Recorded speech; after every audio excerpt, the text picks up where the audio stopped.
At 36 cents a serving, this is an awesome deal.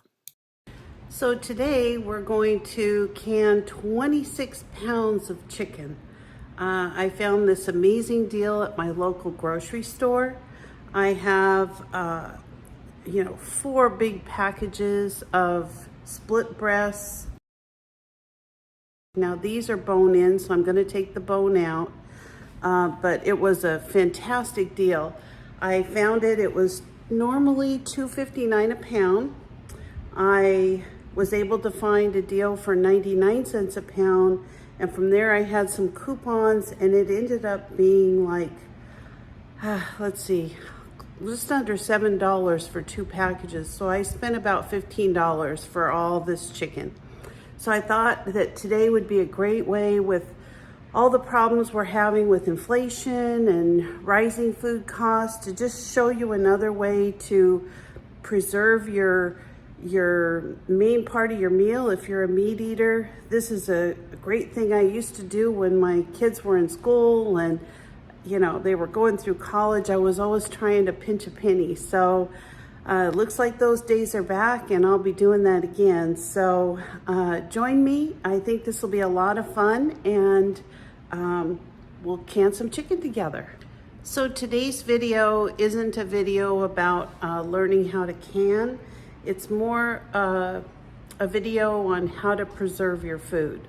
So although I will kind of go through the canning process, my recommendation is to check with your USDA guidelines. There's going to be all kinds of differences depending on your elevation, what you're canning, if it's a low or a high acid food.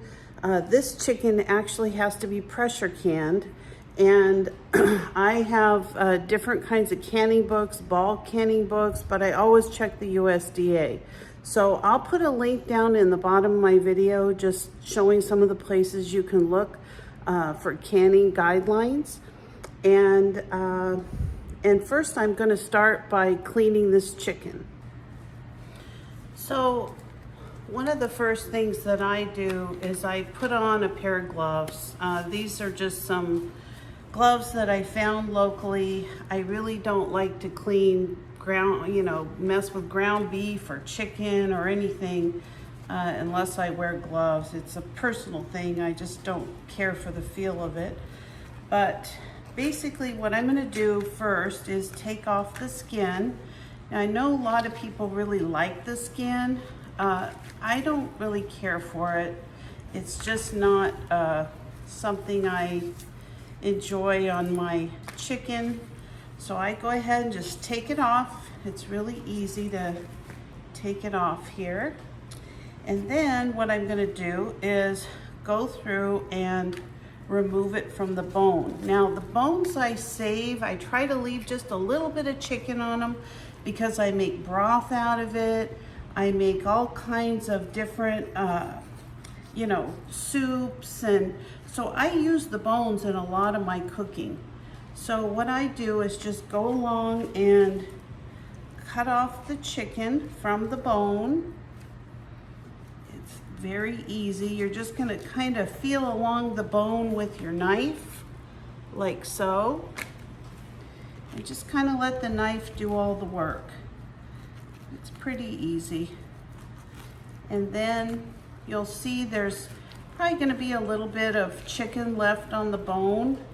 In my case, not too much, but like I said, I do like to save the bones to make broth and soup and all kinds of different things. So it, it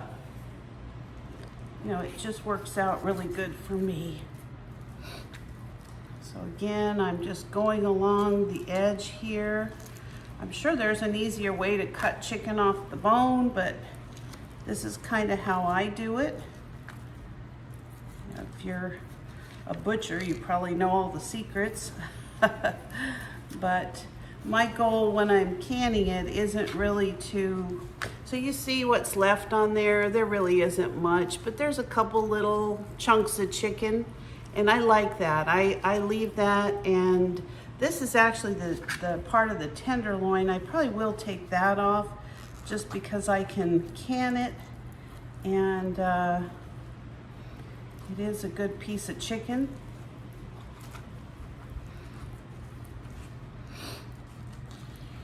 I won't leave that much on the bones.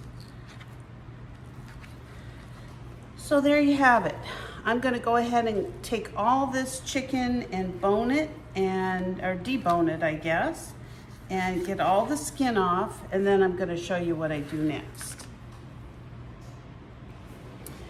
Alrighty, so as you can see, I've got a whole bowl of cleaned and cut up chicken. I'm gonna just show you how I pack this into the jars. And let me grab a little funnel here. So basically what I'm gonna do is put the chicken into the jars, and we're gonna pack it really tight. I think I'm also gonna get a little skewer here so I can help pack these in. So you want to make sure that you pack it down till there's about 3/4 of the chicken packed in. So it's really important that you get the chicken down in the container, into the jar. I think I've got a little bit too much in here, but we just want to make sure that there's enough liquid that comes from canning the chicken that we're able to, that's about right. We're going to leave about, I'd say, 1.5 inches of space. We want to just make sure that the chicken is packed in the best we can. So I'm going to do another one and show you how this works.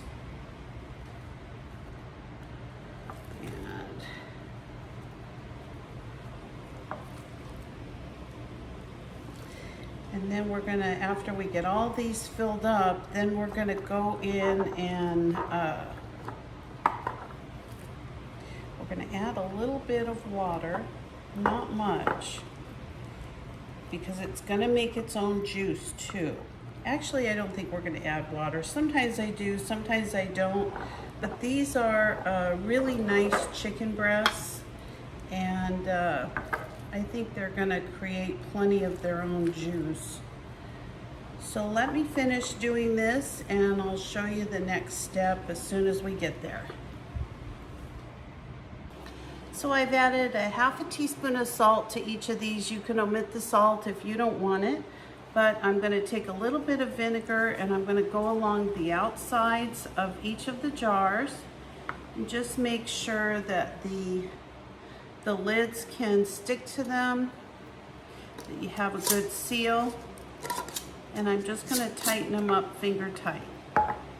So I'll do this with another one.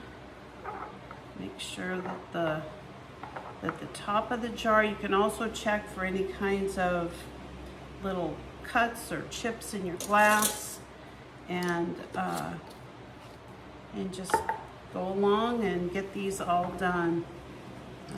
This actually made a lot more chicken in the jars than I thought it was going to. I have a whole nother packet that I decided to I also deboned it and I took the skins off, but I decided to just leave those in separate packages so that I could grill them or air fry them or what have you. So I'm going to finish putting all of these jar lids on, get them ready for the canner, and I'll show you the next step. So I decided with the leftover chicken, I'm going to have 4 packets of 2 half chicken breasts. And so those I can barbecue, I can, put them in the air fryer as chicken nuggets. I can just make all kinds of things with them. So I took out my food saver and I've got them all ready to put in the bags. And at this point, I'm just gonna go ahead and seal this chicken. So I'd like to just show you what I'm doing. This is the food saver here. And basically what I'm gonna do is just seal up these bags.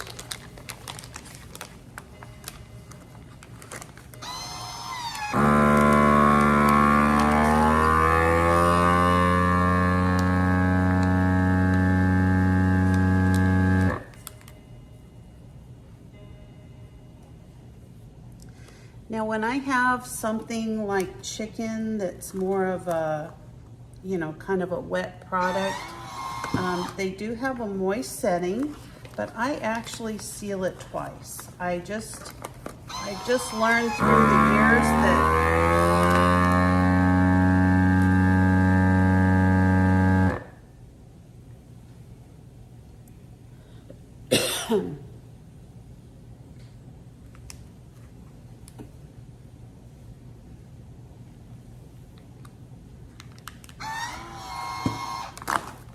that it just gives a little bit better seal to the chicken. So that's how I do it. I've actually got a couple of these that I'm gonna be freezing, and I try to flatten them out a little bit, and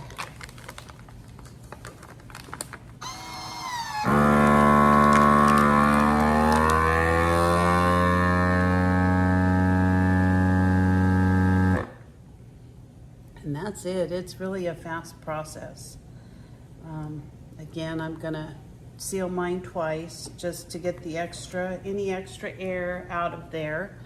I like them to seal up nicely and keep in the freezer for as long as possible. So I'm gonna finish these up, and then I'm gonna finish up my canning and show you what I have when I'm done.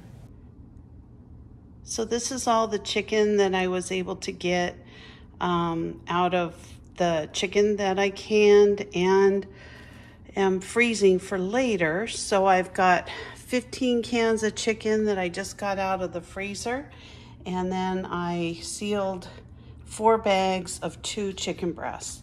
So that's a total of 19 meals that I'm gonna be able to have out of this great dinner. And actually it's 19 dinners. If you think of it, for my husband and I both, that's actually going to be 38 dinners. That's a lot of food.